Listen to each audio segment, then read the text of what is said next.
নেতৃত্বরা তারাই তাদের সঙ্গে কথা বলবেন। রয়েছেন নওশাদ সিদ্দিকী, রয়েছেন এসডিকে সভাপতি।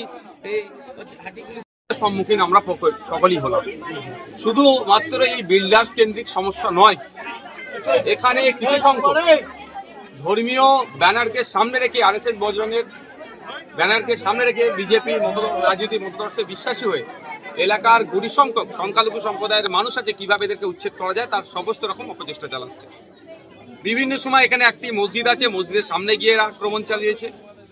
হোলির সময়কে কেন্দ্র করে, রামনবমীকে কেন্দ্র করে বিভিন্ন সময় এই গ্রামের অল্প সংখ্যক সমাজের যে মুসলমান সম্প্রদায়ভুক্ত মানুষ আছেন তাদেরকে আতঙ্কিত করার চেষ্টা করে। এই বিষয়ে একাধিক যেহেতু এটা জয়েন্ট এরিয়া পড়ছে, Baruipur police district, Diamond police district, তো সেই জন্য দুটো পুলিশ ডিস্ট্রিক্টের অধিকর্তাদেরকে মেল করা, কাগজ জমা দেওয়া, তারপরেও সুরাহা হচ্ছে না। এর সমাধান কোথায়? মাননীয় মুখ্যমন্ত্রী আপনি কি শুনতে পাচ্ছেন? পুলিশ মন্ত্রী, আপনি নাকি গুজরাটের কথায় কথায় উদাহরণ টানেন, উত্তরপ্রদেশের উদাহরণ টানেন, আর এই উদাহরণ দিয়ে আপনি আপনার যাদেরকে দুধেল গাই বলেছিলেন তাদের ভোটটা কেটে নেন।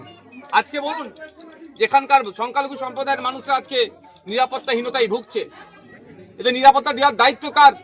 মুখ্যমন্ত্রীর, পুলিশ প্রশাসনের। তারা আজকে দিতে ব্যর্থ হচ্ছে কেন? এর জবাব কিন্তু আমরা নেব, ছেড়ে কথা বলবো না।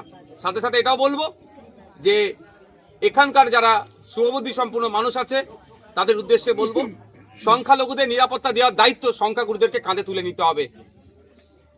সংখ্যাগুরুরা সেই সমাজের মধ্যে থেকে যদি দু চারটে মানুষ সমাজ বিরোধী কাজ করে, আপনারা সেটাকে তাকিয়ে তাকিয়ে দেখবেন না বা উপভোগ করবেন না। অনুরোধ করছে এটাই, আপনাদেরকে দায়িত্ব তুলে নিতে হবে। সংখ্যালঘুদেরকে নিরাপত্তা দেওয়া, তাদেরকে আশ্বস্ত করা, তাদের রুজি রুটি, জীবন জীবিকা, বাসস্থানের আশ্বস্ত করার দায়িত্ব কিন্তু আপনাদের নিতে হবে। অন্যথায় কি হবে জানেন তো? উত্তরপ্রদেশ যেটা আজকে দেখছে, যেটা মধ্যপ্রদেশ দেখছে, প্রথমে হিন্দু মুসলিমদের উপর আক্রমণ হলো, সংখ্যাগুরু সমাজের মানুষরা তখন চুপচাপ বসেছিল।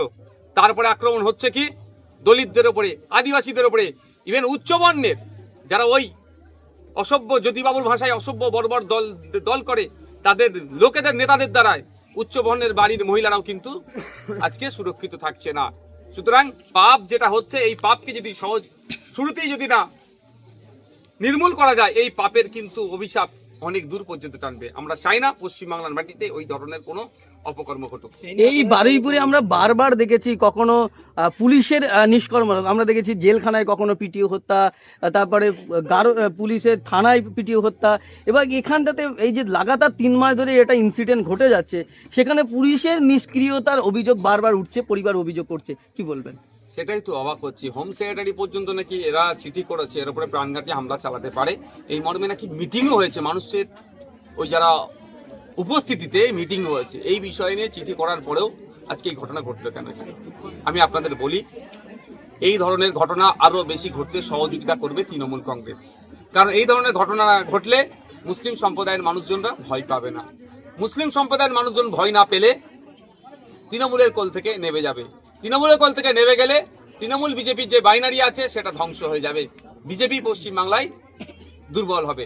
সুতরাং একটা বড় এখানে পরিকল্পনা চলছে, বকলমে বিজেপিকে এই কাজগুলো করতে তৃণমূল সহযোগিতা করছে।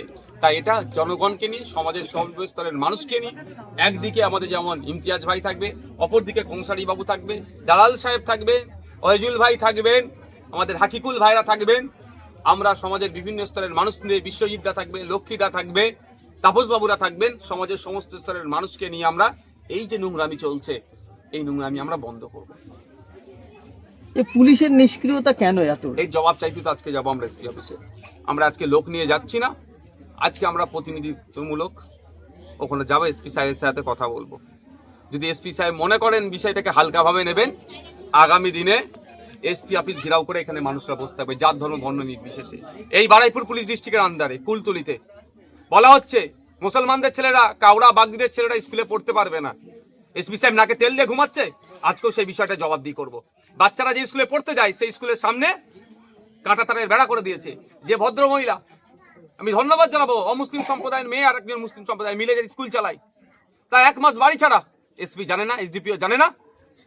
এর জবাবদিহি করতে যাব, এর জবাব দিতে হবে। কারণ জনগণের ট্যাক্সের টাকা ওদের মাইনে চলছে। যদি ওই পদের অ্যাবেল না হয়, ওই পদ ছেড়ে দিক, অন্যজনকে সুযোগ দিক।